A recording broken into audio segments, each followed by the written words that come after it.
Students identified with a specific learning disability represent the most prevalent eligibility for special education services.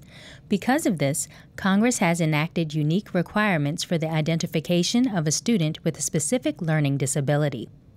A specific learning disability refers to a disorder in one or more of the basic psychological processes involved in understanding language, spoken or written, which may affect a child's ability to listen, think, speak, read, write, or do mathematical calculations. The team must determine that your child's concerns are not due to a lack of appropriate instruction in order to determine the student's eligibility for special education services and considers the criteria for a specific learning disability. We have now reviewed the assessments from what we call a multidisciplinary team. We've learned from Mrs. Merritt what Christian's ability is. He's got good, solid average ability. We've reviewed the assessments in the areas of math and writing where they're below average. He's average ability, but his achievement scores were less than that. And we've talked about his results in the area of fluency, articulation, and language. And we've heard how he gets it all together in the classroom, both in math and in writing.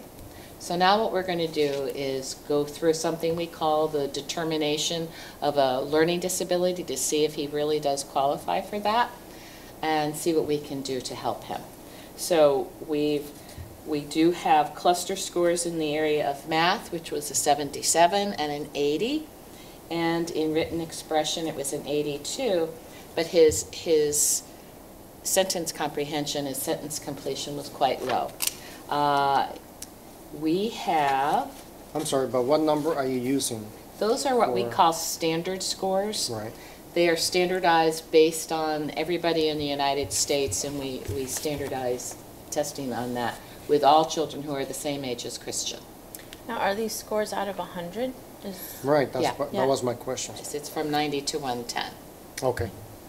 For that one. For the areas of oral expression and listening comprehension, we've determined that yes, indeed, he has achieved adequately for his age. In the area of written expression, he has not. And we base this on curriculum assessments, the regular everyday classroom performances, as well as the classroom and county assessments, not just the standardized assessments that we did. His basic reading and reading fluency and reading comprehension, solid. His mathematics calculation and his problem solving, as we determined, he does have some struggles in that area. He has been in a math intervention before. And his cognitive score is 104.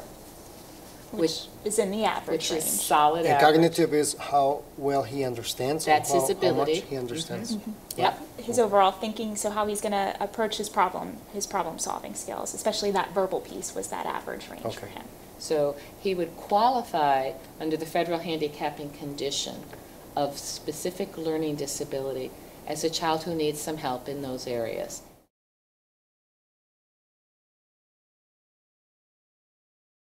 It is important to understand that the term does not apply to students who have learning problems, which are primarily a result of visual, hearing, or motor impairments, intellectual disability, emotional disability, environmental or economic disadvantage, or cultural difference.